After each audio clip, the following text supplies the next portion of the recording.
Et avec nous ce soir dans Grand Angle, Daniel Obono, bonsoir. Bonsoir. Merci d'être avec nous, soyez la bienvenue sur TV5 Monde. Vous êtes parlementaire française, députée France Insoumise de Paris. Le mouvement de Jean-Luc Mélenchon, la France Insoumise, on le rappelle, il est le porte-parole de votre groupe à l'Assemblée nationale. Alors, on va commencer par l'Italie, bien entendu, c'est le sujet ce soir. On vient de le voir dans le rappel de titre, Daniel Obono, l'extrême droite réalise une percée historique. Quel sentiment vous anime après ces législatives en Italie ? Malheureusement, ce n'est pas très surprenant puisque la configuration à laquelle on assiste était pressentie dans plusieurs sondages d'opinion. Et puis, pour moi, c'est la traduction d'une politique qui a suivi une voie néolibérale. Matteo Renzi, dont vous parliez à l'instant, c'est un peu le Macron avant Macron. C'est une ligne très néolibérale. Et l'Italie, depuis plusieurs années, connaît une émigration massive de sa jeunesse et peu de perspectives de relance de l'activité. Et on voit donc la combinaison de ce type de politique qui se traduit politiquement par le renforcement de partis de ce type-là. Mais vous dites que c'est une réponse à la politique néolibérale. Pourquoi les Italiens n'ont pas voté à gauche alors ? Parce que la gauche, depuis un certain nombre d'années en Italie, malheureusement, est au plus bas. Moi, j'ai commencé à militer dans les mobilisations pour Gênes, à une époque où il y avait un mouvement social et un mouvement politique de gauche italien qui était une référence. On a vu au cours des dernières années un effondrement, malheureusement. Nous avons soutenu une petite formation qui fait partie justement de ces réseaux qui continuent à développer de la solidarité.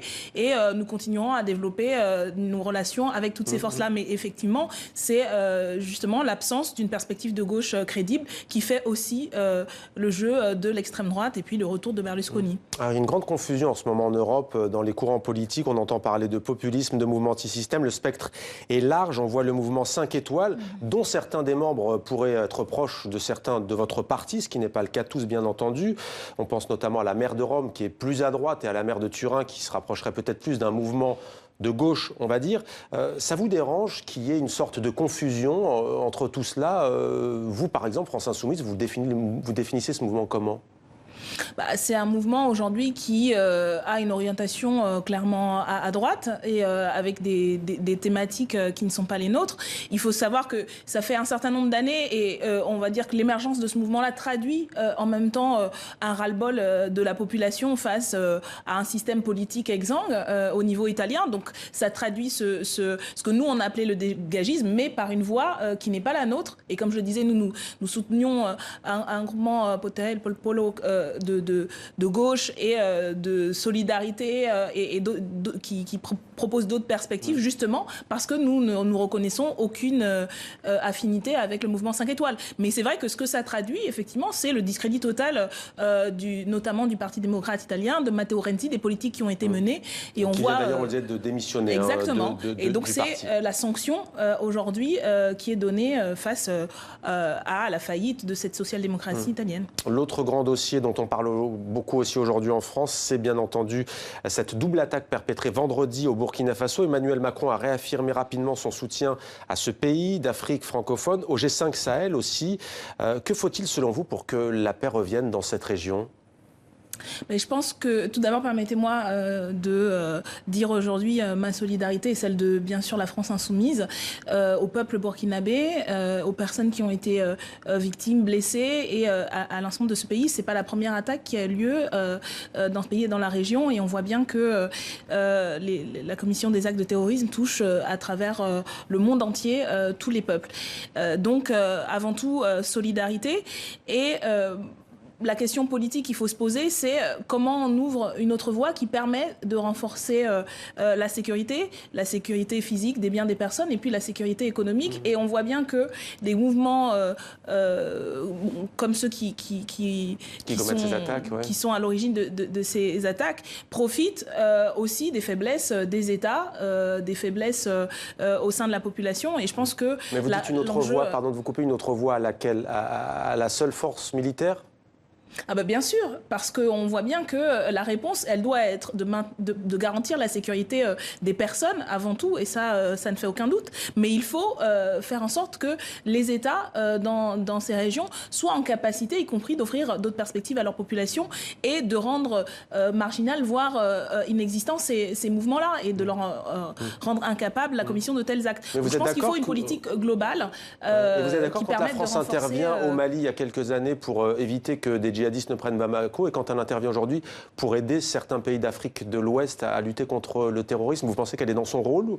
Moi, je pense que la France est peut-être le dernier pays à devoir intervenir, étant donné son passé, son histoire, et le maintien d'un certain nombre quand même de liens avec des régimes qui sont peu démocratiques. Et c'est aussi cette politique-là qui a, à mon sens, créé beaucoup de discrédit. Je pense qu'il faut renforcer, il faut faire en sorte que les États eux-mêmes et que les organisations régionales soient en capacité d'assurer la propre protection de leurs citoyens et citoyennes et de leur pays. Donc c'est dans ce sens-là qu'il faut aller. Nous défendons justement le développement de et le renforcement de ces alliances régionales, et puis de l'Organisation des Nations Unies, parce que nous pensons que c'est l'instance qui, au niveau international, a le plus de légitimité. Et la France, à mon sens, devrait plutôt prendre plus de recul et développer d'autres politiques, de véritables partenariats culturels, économiques, plutôt que d'intervenir militairement. Lors de sa tournée africaine, justement au Burkina Faso, Emmanuel Macron avait dit devant des étudiants à Ouagadougou: vous m'avez parlé, lors d'une question, comme si j'étais le président du Burkina Faso, comme si j'étais toujours une puissance coloniale. Selon vous, le fait que le président français Emmanuel Macron soit né bien après l'indépendance du Burkina Faso, ou pour prendre un autre pays africain, l'Algérie, bien après l'indépendance de l'Algérie, est-ce que ça peut constituer un tournant dans les relations souvent troubles entre la France et l'Afrique ?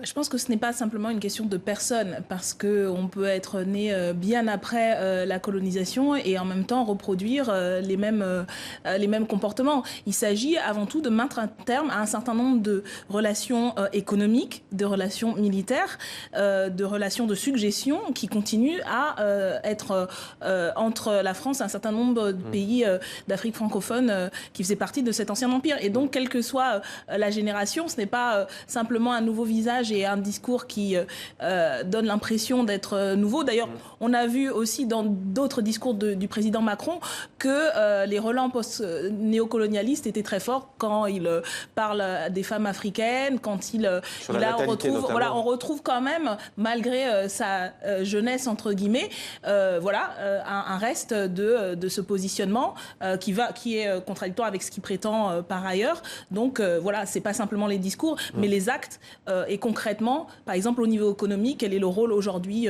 des entreprises françaises, y compris d'entreprises publiques sur le continent? Est-ce qu'on choisit de concurrencer des entreprises locales ou nationales qu'on devrait aider à se développer, ou alors on considère ça comme un part de marché et grâce à l'histoire, on a les moyens d'être hégémonique sur ces marchés-là? Donc posons ces questions concrètement et voyons quelle est l'action du gouvernement. Pour le moment, c'est beaucoup de paroles, y compris très contradictoires. Emmanuel Macron va présenter le 20 mars son plan pour le français et le plurilinguisme dans le monde.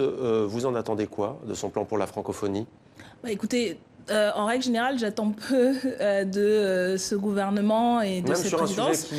Même sur un sujet qui, fédère, quoique non, puisque le terme fait débat de la francophonie. Justement. Et puis, moi, je pense que, en règle générale, en politique, mais en particulier, on l'a vu depuis quelques mois en France avec ce nouvel gouvernement, ce ne sont pas tellement les paroles qui donnent la réalité de la politique, c'est la politique elle-même. Donc, on va voir. Donc, mais vous, ce que vous souhaiteriez sur la francophonie, c'est quoi? C'est qu'elle soit le vecteur de quoi, la francophonie? Nous avons développé, justement, dans notre programme, une autre vision de la francophonie qui s'inscrit dans une autre vision des rapports au niveau international.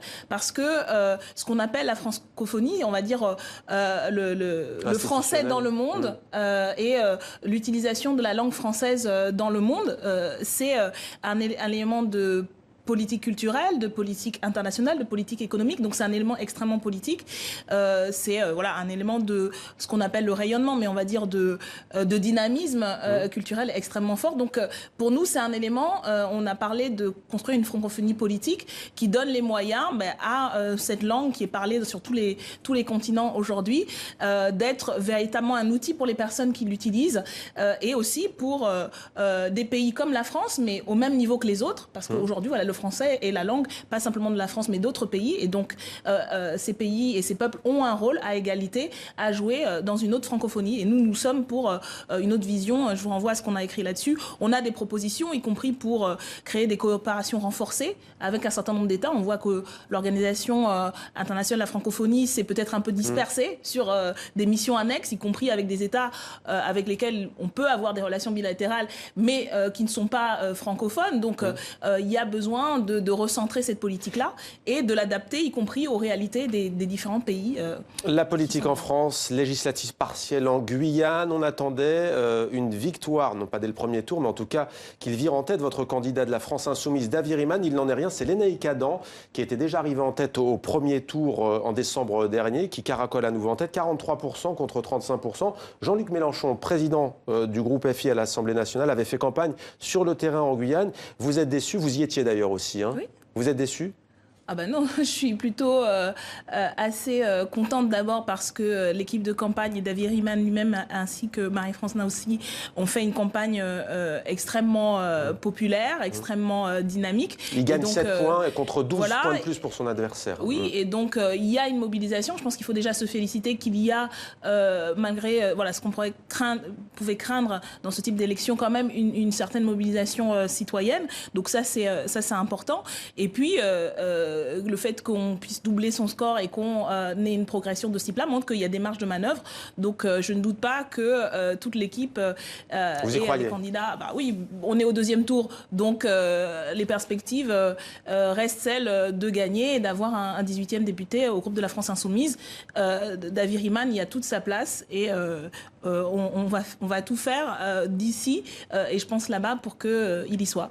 Merci beaucoup Danielle Obono d'avoir répondu à nos questions. Je rappelle que vous êtes députée française de Paris, membre de la France insoumise. Merci à vous. Merci.